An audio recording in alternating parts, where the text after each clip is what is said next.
Hi hello welcome to AK Delight. ಎಲ್ಲರಿಗೂ ನಮಸ್ಕಾರ. ನಾನು ನಿಮ್ಮ ಅಕ್ಷತಾ.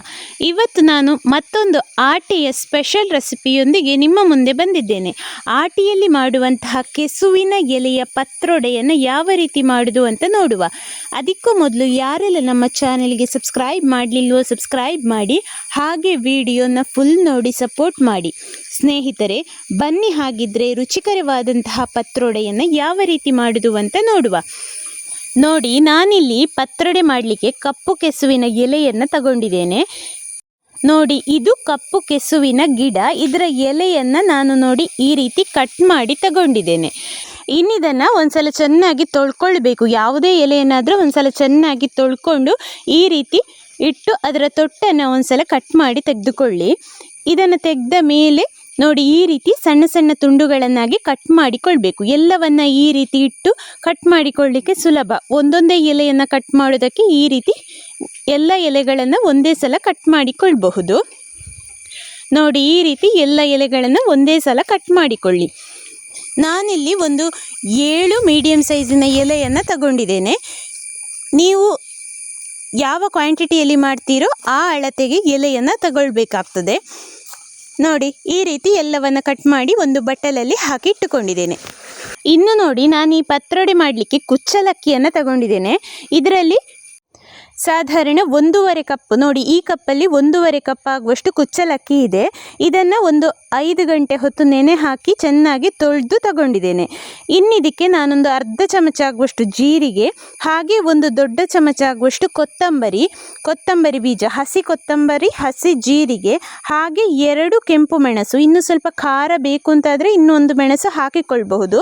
2 ಮೆಣಸು ಸಾಕಾಗ್ತದೆ.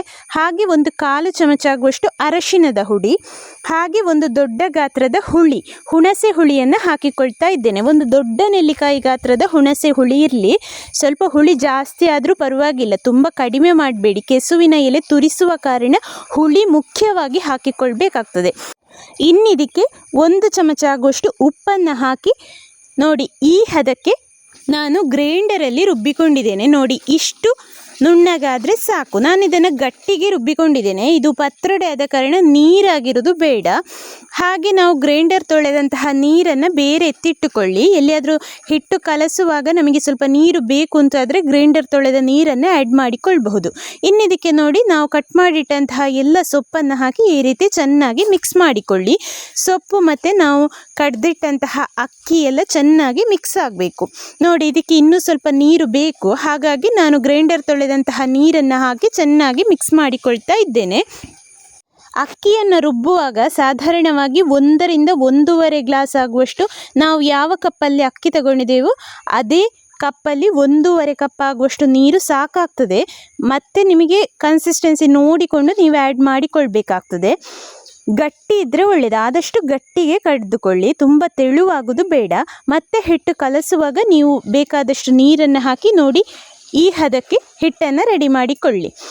ಇನ್ನು ನಾನು ಈ ಪತ್ರೊಡೆಯನ್ನು ಬೇಯಿಸಲಿಕ್ಕೆ ಬಾಳೆ ಎಲೆಯನ್ನು ತಗೊಳ್ತಾ ಇದ್ದೇನೆ. ಬಾಳೆ ಎಲೆಯಲ್ಲಿ ನಾವು ಕಲಸಿದಂತಹ ಹಿಟ್ಟನ್ನು ನೋಡಿ ಈ ರೀತಿ ಹಾಕಿ, ಬಾಳೆ ಎಲೆ ಇದು ಬಾಡಿಸಿದಂತಹ ಬಾಳೆ ಎಲೆಯನ್ನು ಬಾಡಿಸಿ ಇಟ್ಟುಕೊಂಡ್ರೆ ಹಿಟ್ಟು ಕಲಸಿದ ತಕ್ಷಣ ನೋಡಿ ಈ ರೀತಿ ಹಾಕಿ ಮಡಚಿ ಸಾಧಾರಣ ಒಂದು ಅರ್ಧದಿಂದ 3/4 ಗಂಟೆ ಬೆಂದರೆ ಸಾಕಾಗ್ತದೆ. ಇದಿಲ್ಲಿ ಸಣ್ಣ ಕ್ವಾಂಟಿಟಿ ಆದ ಕಾರಣ ತುಂಬ ಹೊತ್ತು ಬೇಯೋದು ಬೇಡ.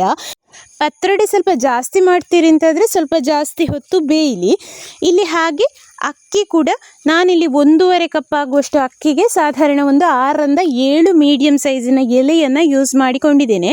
ಕೆಲವರಿಗೆ ಅದು ತುರಿಕೆ ಅನುಭವ ಆಗ್ತದೆ, ಹಾಗಾಗಿ ತುಂಬ ಸೊಪ್ಪು ಹಾಕಿಕೊಳ್ಳೋದು ಬೇಡ. ಈ ಕಪ್ಪು ಕೆಸುವಿನ ಎಲೆ ಸ್ವಲ್ಪ ತುರಿಕೆ ಇರ್ತದೆ. ತುರಿಕೆ ಇಲ್ಲದ ಕೆಸುವಿನ ಎಲೆ ಆದರೆ ಸ್ವಲ್ಪ ಜಾಸ್ತಿ ಹಾಕಿಕೊಳ್ಬಹುದು. ನೋಡಿ, ಈ ರೀತಿ ಎಲ್ಲವನ್ನು ಹಾಕಿ ಮಡಚಿ ನಾವು ಹಬೆಯಲ್ಲಿ ಬೇಯಿಸಿಕೊಳ್ಬೇಕು. ನೀವು ಇದನ್ನು ನೋಡಿ ಈ ರೀತಿ ಮಡಚಿಟ್ಟುಕೊಂಡ್ರೆ ನಿಮಗೆ ಹಬೆಯಲ್ಲಿ ಬೇಯಿಸಲಿಕ್ಕೆ ಸುಲಭ ಆಗ್ತದೆ. ಹಾಗೆ ಬಾಳೆ ಎಲೆ ಕೂಡ ಆರೋಗ್ಯಕ್ಕೆ ತುಂಬ ಒಳ್ಳೆಯದಲ್ಲ. ಹಾಗಾಗಿ ಬಾಳೆ ಎಲೆಯಲ್ಲಿ ನಾನಿಲ್ಲಿ ಬೇಯಿಸಿಕೊಳ್ತಾ ಇದ್ದೇನೆ. ನೋಡಿ, ಹೀಗೆ ಮಡಚಿಟ್ರೆ ಆಯಿತು. ಇನ್ನಿದನ್ನು ಹಬೆಯಲ್ಲಿ ಬೇಯಿಸಿಕೊಂಡ್ರೆ ಆಯಿತು.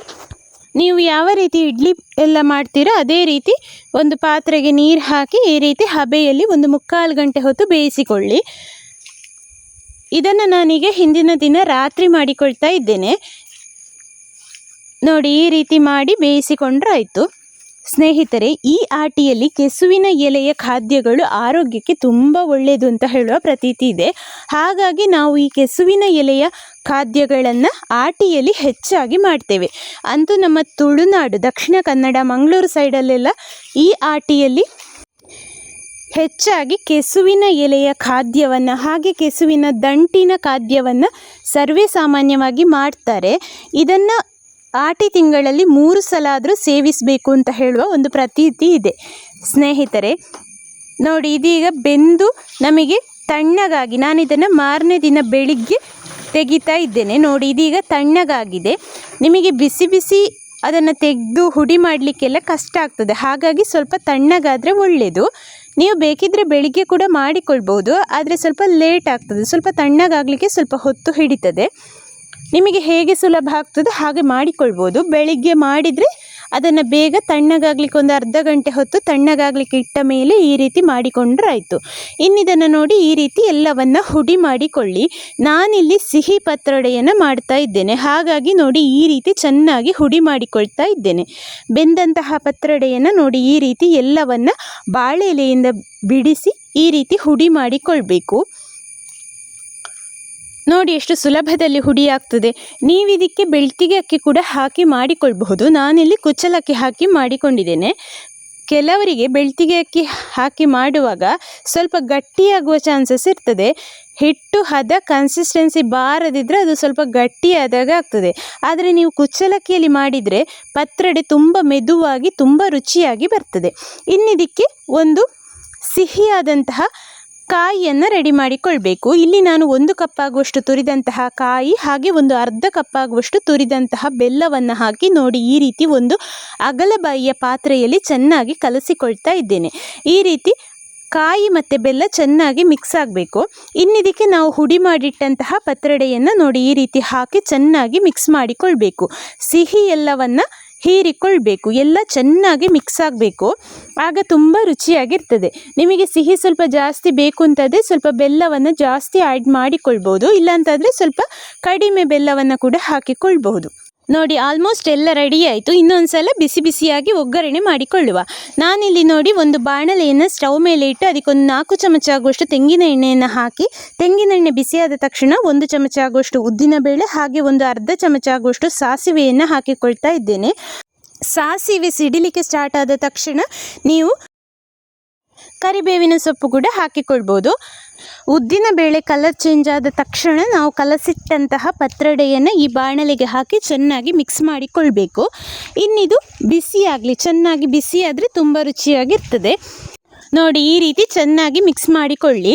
ಇದಿನ್ನು ಮೀಡಿಯಮ್ ಫ್ಲೇಮಲ್ಲಿ ಬಿಸಿ ಆಗಲಿ. ಹೈ ಫ್ಲೇಮಲ್ಲಿ ಇಟ್ಟು ಮಾಡಿದರೆ ತಳ ಸೀದು ಹೋಗುವ ಚಾನ್ಸ್ ಇರ್ತದೆ.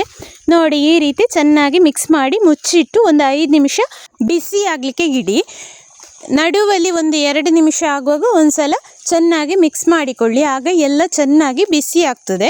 ನೋಡಿ, ಈ ರೀತಿ ಮಿಕ್ಸ್ ಮಾಡಿಕೊಂಡ್ರೆ ಆಯಿತು. ಇಲ್ಲಿಗೆ ನಮ್ಮ ರುಚಿಯಾದಂತಹ ಸಿಹಿಯಾದಂತಹ ಒಂದು ಪತ್ರೊಡೆ ರೆಡಿಯಾದ ಹಾಗೆ. ಸುಮಾರು ವೆರೈಟಿಯಲ್ಲಿ ಪತ್ರೊಡೆ ಮಾಡ್ತಾರೆ. ಇದು ಸಿಹಿ ಪತ್ರೊಡೆ.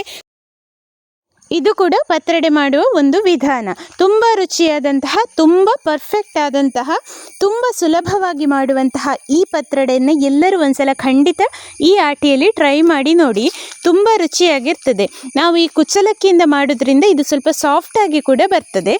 ಸ್ನೇಹಿತರೆ, ಹಾಗಿದ್ರೆ ಈ ಒಂದು ರೆಸಿಪಿ ಎಲ್ಲರಿಗೂ ಖಂಡಿತ ಇಷ್ಟ ಆಗಿದೆ ಅಂದ್ಕೊಳ್ತೇನೆ.